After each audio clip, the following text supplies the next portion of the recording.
제가 예수님 하면 온유하신 분, 또 부드럽게 생기신 분, 그래서 친절하고 그리고 사랑이 넘치는 그러한 예수님을 상상하게 되고, 또한 그러한 예수님의 얼굴을 떠올리게 될 것입니다. 그래서 최후의 만찬을 그린 레오나르도 다빈치도 가룟 유다를 그릴 때는 가장 험상궂고 짓궂고 그리고 또한 이기적인 이미지의 사람을 구했지만, 마지막 예수님의 얼굴을 그릴 때는 가장 자비롭고 가장 사랑이 넘치고 그리고 가장 선하게 생긴 그러한 얼굴을 찾아서 다녔던 걸 볼 수가 있죠. 틀림없이 예수님은 온유한 분이시고 겸손한 분이시고 사랑이 넘치는 분인 줄로 믿습니다. 그런데 오늘 본문의 말씀은 너무나도 뜻밖의 그 예수님께서 예루살렘 성전에 들어가셔서 많은 사람들을 다 내쫓으셨어요. 성전 안에 있는 사람들을 내쫓았다 하면 참 이해하기가 힘들지 않겠습니까? 근데 그들은 매매하는 사람들이고 돈을 바꾸는 사람들이고 또한 물건을 가지고 왔다 갔다 하는 그러한 사람들이었음을 볼 수가 있습니다. 그래서 예수님께서 너무나도 과격하게 채찍을 만드시고 그들을 치시면서 내쫓았고, 또한 상을 둘러 엎고 이렇게 성전을 정화시켰던 걸 볼 수가 있죠. 너무나도 뜻밖이고, 어떻게 예수님께 저러한 모습이 나올 수 있을까? 사실 우리가 생소하게 느껴질 수도 있을 것입니다. 그런데 예수님께서는 성전을 정화하셨던 그 순간만 그렇게 했던 것이 아니라 때때로 그 예수님의 삶 속에 너무나도 많은 그러한 모습들을 사실은 볼 수 있었던 것입니다. 정확하게 말하면 예수님께서 어느 장소 어느 때나 바리새인, 서기관, 율법사, 그 당시에 종교 지도자들을 만났을 때는 예수님의 표정이 굳어지셨고 그들을 향하여 사실은 독설에 가까운 말씀을 하시게 됐습니다. 그래서 회칠한 무덤이라 했고 독사의 자식들이라는 표현도 쓰게 된 것이죠. 예수님께서 이 성전을 더럽혔던 수많은 사람들의 모습을 한마디로 너희는 만민이 기도하는 이 집을 강도의 구렬로 만들었구나, 이제 그러한 이제 결론을 내리셨기에 예수님께서는 참으로 분노하시며 그들 모두를 내쫓으셨고 정화하는 일을 하셨던 걸 볼 수 있습니다. 근데 예수님께서 당시에 무슨 직분이 있는 것도 아니고 권세가 있는 것도 아니고, 또한 예수님과 함께 동행했던 사람들, 물론 12제자가 있었겠지만 그 누구도 힘 있는 사람은 없는데, 그 예수님의 권위 앞에 그 예수님의 그 행동에 나타나는 어떠한 그 영적인 카리스마죠. 그런 것에 의하여 대제사장, 그리고 성전의 책임자인 대제사장을 비롯해서 다른 제사장들도 꼼짝달싹을 못하고 그 예수님께서 하시는 일을 지켜보았고 순응할 수밖에 없었습니다. 참으로 예수님은 스스로 표현하기를 나는 온유하고 겸손하다, 이렇게 자신을 지칭하셨음에도 불구하고 오늘 왜 이렇게 과격한 행동을 하셨을까? 그것은 바로 무엇보다도 하나님 나라를 생각하며 하나님 나라를 바로 세우기 위함이었던 걸 볼 수가 있습니다. 그러므로 그 당시에 사실은 구약의 제사에 충실하기 위하여 다른 사람이 보기에는 그 성전 안에서 서로의 편리를 위하여 돈을 바꾸기도 하고 짐승을 매매하는 일들이 하나님을 위하는 것처럼 보였습니다. 때때로 효율적이다, 그래서 또한 제사를 돕기 위한 방편이다 생각하며 사람들은 권장하기도 했고 또한 그것을 당연한 것으로 여겼는데, 언제나 하나님의 나라를 품에 품고 하나님의 나라를 바로 세우고 하나님의 나라를 이루기 위해서 이 땅에 오셨던 예수님의 눈에는 그들의 모습이 너무나도 이제 악한 것으로 보여지게 되었다는 사실이죠. 여러분, 이처럼 오늘 우리가 이 한 시대를 살아가면서 무엇보다도 하나님 나라에 초점을 맞추고 모든 것을 분별하지 아니하면 인간의 생각이 나올 수가 있고 사람의 방법이 나올 수 있다는 사실을 반드시 기억해야 될 줄 믿습니다. 여기에 참된 지혜가 있으며 우리의 어떠한 결단력이 있는 것이며 우리의 의가 나타나게 될 것입니다. 사도 바울은 하나님의 나라는 먹고 마시는 것이 아니라 의와 희락과 평강이라 이렇게 표현을 하기도 했습니다.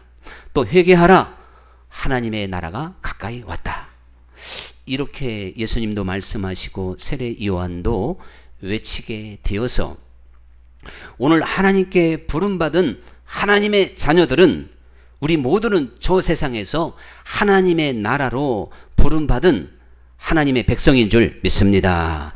그러므로 우리의 생각과 우리의 또한 가치관과 우리의 목표는 철저하게 하나님 나라에 초점이 맞추어져 있어야 됩니다. 그 하나님 나라를 바라보고 그 하나님 나라가 표준이 된다면 지극히 선한 것일 것이며 그 자체가 진리가 될 것이며 거기에 진정한 정의와 하나님의 사랑이 또한 나타나게 될 줄로 믿으시기 바랍니다. 그래서 사도 바울이 의와 희락과 화평이라 이렇게 표현을 하기도 했는데, 중국의 그 춘추 시대에 노나라의 한 마을에 제 나라가 쳐들어왔습니다. 그래서 그 마을 한 성읍을 완전히 정복하려고 그러는데 한 여인이 급히, 그래서 완전히 그냥 어린아이부터 시작해서 여인에 이르기까지 다 죽이라고 하는 특명이 내려졌으므로 모두 다 죽을 수밖에 없는 상황인데 한 아이를 품에 안고 한 아이는 손에 끌고 막 도망을 갑니다. 그런데 이 여인이 생각하기를 이거 두 명 다 건지다가는 몇 발짝 못 가서 잡힐 것 같아요. 그래서 한참 두 명을 다 살리려고 노력하다가 결국 한 아이를 포기했는데 품에 있는 아이를 내려놓고 또 손에 잡고 있던 아이를 붙잡고 뛰다 보니까 걸음이 더 사실은 효율적이지 못한 거죠. 그냥 저도요, 한 10년 전에 말입니다. 우리 교회 야유예배 때 제가 남자 여자 손잡고 뛰는 게임이 있었어요. 그 제가 누구 손을 잡았겠어요?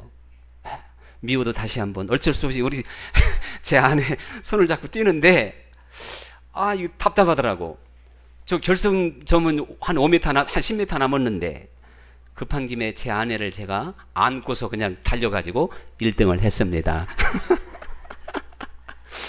같이 붙잡고 뛰는 것보다 차라리 내가 안고 뛰는 게 빠르더라, 그런 이야기예요. 믿거나 말거나 하는 이야기는 10년 전 얘기니까.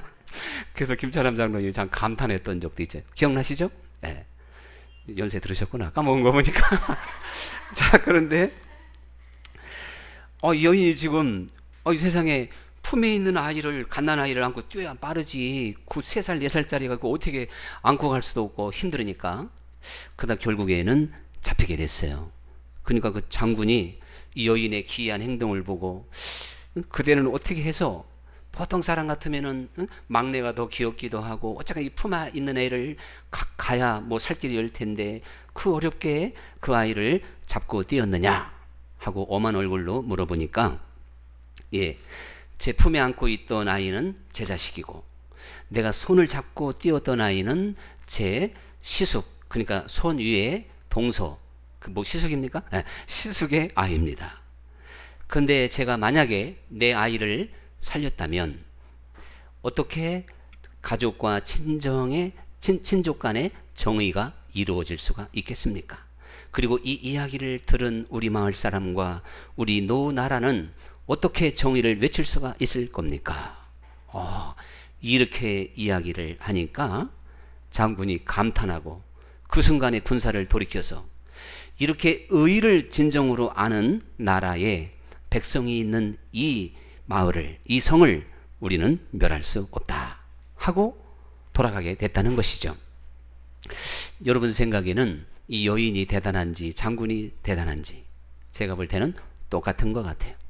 의를 알고 또 그 의를 알아주는 사람, 그것이 참 대단하다고 볼 수가 있겠죠. 여러분, 정말 이것이요 기독교 사상 안에서는 능히 가능한 줄 믿습니다. 네 이웃을 네 몸과 같이 사랑하라. 또 진정한 진리는 자기의 유익을 구하지 않기 때문에 이 여인과 같은 지혜와 또한 그러한 마음을, 하나님 나라를 바라보는 사람은 자연스럽게 얻을 수가 있는 것입니다. 그래서 정말 하나님의 나라는 철저하게 어떠한 정의와 공의를 추구할 때가 있고 사랑을 추구할 때가 있는데, 예수님의 전반적인 삶의 내용은 사랑과 긍휼이겠지요.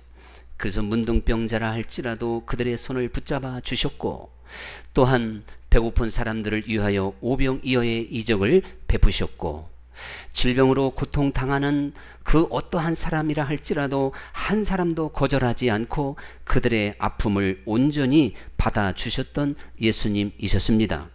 그렇게 사랑 많으셨던 예수님이 이 한순간에 성전을 이렇게 정화시켰다고 했을 때는 바로 거기가 하나님의 나라가 무너지는 것을 보았으며 하나님의 나라를 온전히 세우기 위한 예수님의 결단이었던 걸 볼 수가 있는 것이죠.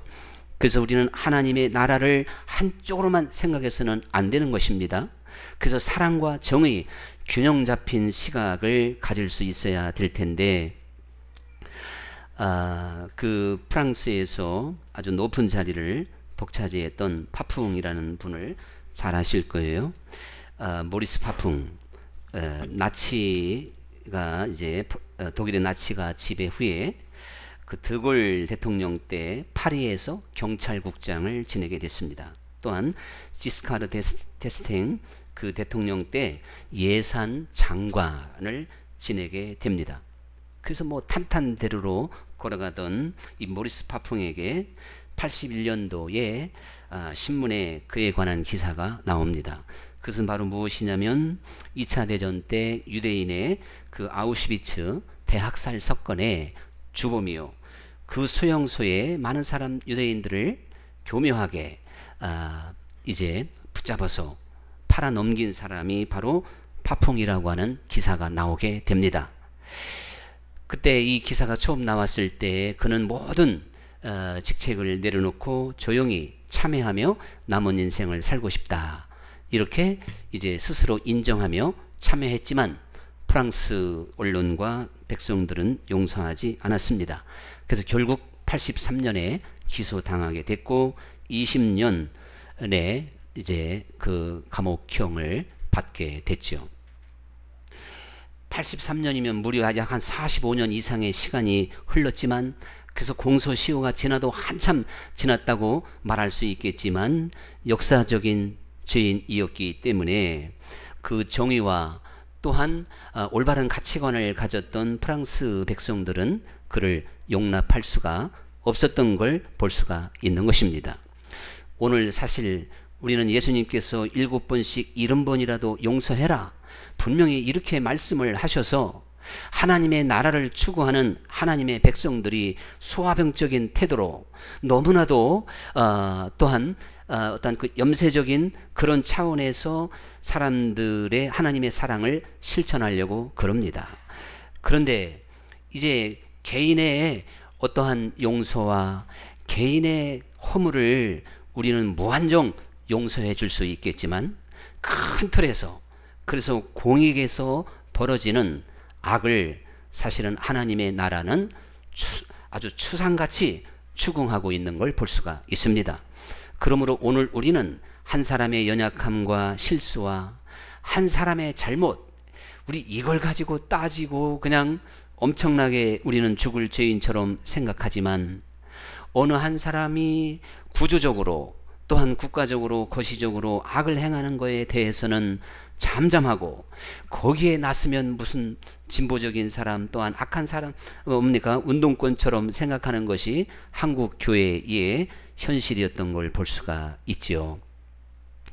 어떤 마을에 한 현인이 찾아가서 이제 마을 사람들과 이야기를 하다가 이제 한 사람이 이 마을에서 가장 의인이 누구냐고 하는 질문을 듣게 됐습니다.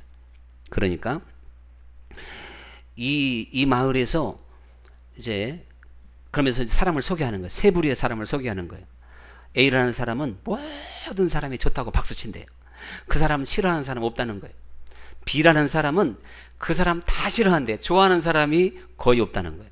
C라는 사람은 좋아하는 사람이 반이고 싫어하는 사람이 반이라는 거예요. 그때 이 정말 시대를 통찰할 수 있고 그리고 인생 자체를 이해하고 하나님 나라를 분별할 수 있는 이 현인이 이 마을의 의인은 C요. C가 뭔지 알아요? 욕이 아닙니다. C. 반은 칭찬 듣고 반은 나쁘다고 하는 사람이 의인이다. 이렇게 이제 이야기를 해주게 되었다는 것입니다. 예수님께서 마태복음 5장 37절에서 예면 예고 아니오면 아니오를 분명히 하라 그랬어요. 이에서 지나는 것은 악에서 나느니라. 이렇게 말씀을 하시게 됐습니다. 오늘 우리가요 하나님 나라의 올바른 가치관과 하나님 나라의 능력을 가지고 살면 예와 아니오를 분명하게 할 수 있는 사람으로 다듬어지게 될 줄 믿습니다. 그것이 또한 힘이 있던 없던 약한 자라 할지라도 예수님께서는 가난한 자라 하여 재판을 굽게 하면 그게 하나님 앞에 악이라는 것이죠. 재판처럼 정의롭고 공의롭게 해야 될 일이 사실 세상에 무엇이 있겠습니까? 재판을 잘못하면 얼마나 억울한 사람이 생기겠습니까? 그래서 갖가지 루머와 소문이 풍만한 이 세상에서 우리는 정말 마지막 재판을 통해서 시시비비를 가리게 되는데 이것이 힘있다고 봐주고 약하다고 봐주지 않는다면 하나님의 나라는 존립할 수가 없는 것이죠. 그래서 우리는 스스로 사실 이 시대를 살아가면서 하나님 나라의 특징은 선과 악을 나 스스로 분별하면서 그때그때마다 분별할 수 있는 사람의 삶인 줄 믿으시기 바랍니다.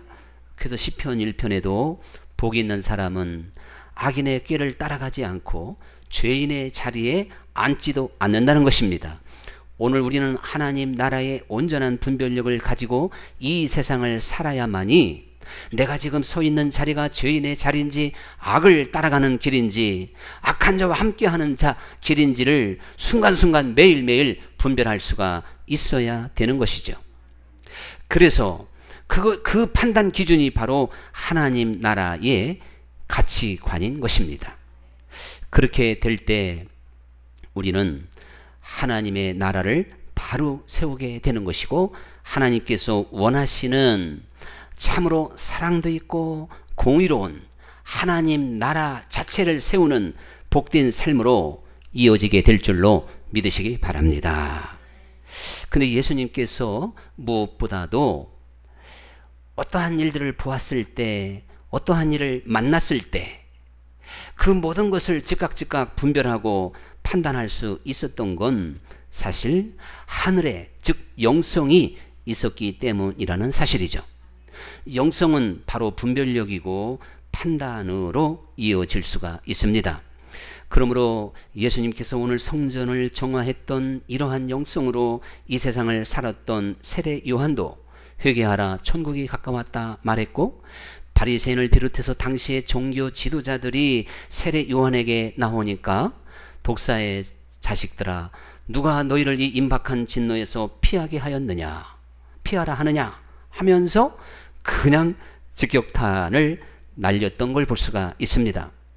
그리고 그 헤롯 왕을 향하여 동생의 아내를 취하여 내 이제 아내로 삼는 것이 마땅한 것이 아니다. 이렇게 이제 책망을 하게 된 것입니다. 바로 그 절대 권력자 앞에서 권력의 정점에 서 있는 그를 향해서 자기 죽을 걸 알면서도 결국 세례 요한은 그 목이 잘려서 소반에 담겨지게 됐습니다. 이것을 모를 까닭이 없는 세례 요한이지만 하나님이 주신 영성은 참으로 타협이 없는 것이며 때로는 추상 같은 것이며 옳고 그름 앞에 분명하게 설 수 있는 것입니다. 오늘 이와 같은 영성이 있을 때 우리 남북한 전쟁에 공산당들이 총을 들고 예수님을 부인할래? 예수님을 또한 믿을래? 너 믿으면 총살이고 부인하면 살려준다. 또한 성화에 침을 뱉고 걸어가면 살려줄 것이고 그렇지 않으면 죽인다고 했을 때 백이면 백 모든 사람들은 총괄 앞에 두려워했고 예수님을 그 자리에서 부인했습니다. 오늘 우리의 평범한 삶 속에서 예와 아니오를 분명하게 할 줄 모르고 선과 악의 가치관도 없이 살아간다면 정말 위기와 정말 순교의 자리 앞에서 그 누구도 예수님을 시인할 수 없고 끝까지 그리스도를 붙잡을 수 없다는 사실을 기억해야 되는 것입니다. 다윗의 어리석음을 깨닫게 해주었던 이 나단도 하나님께서 참으로 은밀한 가운데 행했던 다윗의 죄지만 하나님이 다윗에게 나단에게 그것을 가르쳐 주었을 때 나단이 아마 몇 날 며칠을 고민했는지도 모릅니다. 그 다윗이 믿음의 사람이요 하나님을 경외하는 사람 왕이었기 때문에 나단을 살려주었던 것이지 헤롯 임금과 같은 사람이었으면 나단도 죽는 겁니다. 그러나 이 나단은 그 왕 앞에 나아가서 왕의 잘못이 무엇인가를 비유를 통해서 확실하게 가르쳐 주었던 걸 볼 수가 있지요. 한 시대에 부름받았던 수많은 선지자들 아모스, 에레미야, 또한 에스겔, 모든 미가 선지자, 또한 마지막 말라기 선지자에 이르기까지 선과 악을 올바로 구분하며 한 시대의 선이 무엇인지 그 백성이 지금 무엇을 잘못하고 있는지 하나님께서 지금 원하는 것이 무엇인지를 이제는 대적들 앞에서 또한 권력 앞에서 돈 앞에서도 분명하게 행했던 것을 볼 수가 있는 것입니다. 이러한 가치관을 가지지 못하고 살면 돈에 약하게 되는 것이고 또한 우리는 명예에 약할 수밖에 없는 것이고 세상 쾌락에 약할 수밖에 없을 것입니다. 그러므로 올바른 하나님 나라의 가치관을 가지고 살아가는 사람처럼 강하고 담대한 사람은 없는 줄 믿습니다. 이것이 바로 성경에서 말하는 온유한 자라는 것입니다. 예수님께서 나는 마음이 온유하고 겸손하니 이렇게 말씀을 하셨는데 기독교의 영성은 온유와 겸손 그리고 사랑 이렇게 나타나지 않는 건 그가 어떠한 신비한 일을 이루었다 할지라도 결코 그건 하나님 나라와 아무 상관이 없습니다. 오늘 그러므로 우리가 예수님의 이름으로 큰 교회를 이루고 또한 수없이 많은 사람이 그를 따른다 할지라도 기독교의 영성 온유함이 없다든가 또한 겸손과 사랑의 열매가 보이지 않는다면 그는 사실은 가짜입니다.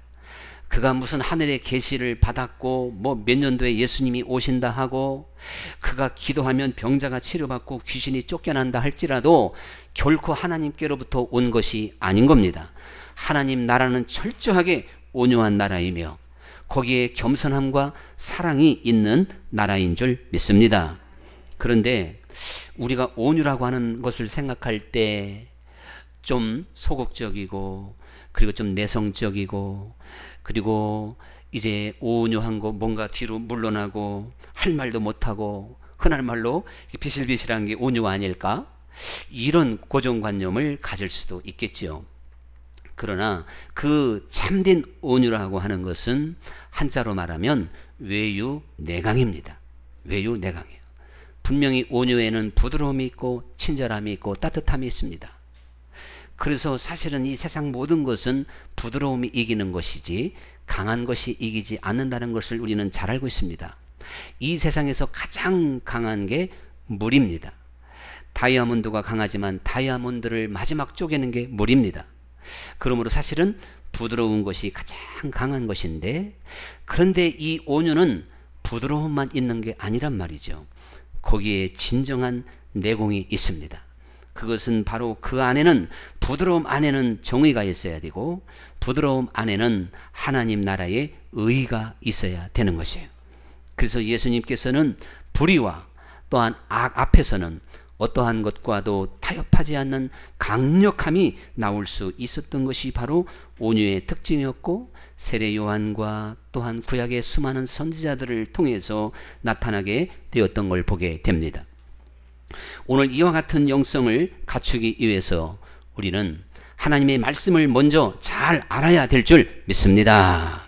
하나님의 말씀이 표준이고 기준이기 때문에 하나님의 말씀을 배우고 하나님의 말씀을 깊이 깨달으면 우리의 생각과 마음이 하나님 나라, 주님이 원하시는 쪽으로 바뀌게 됩니다.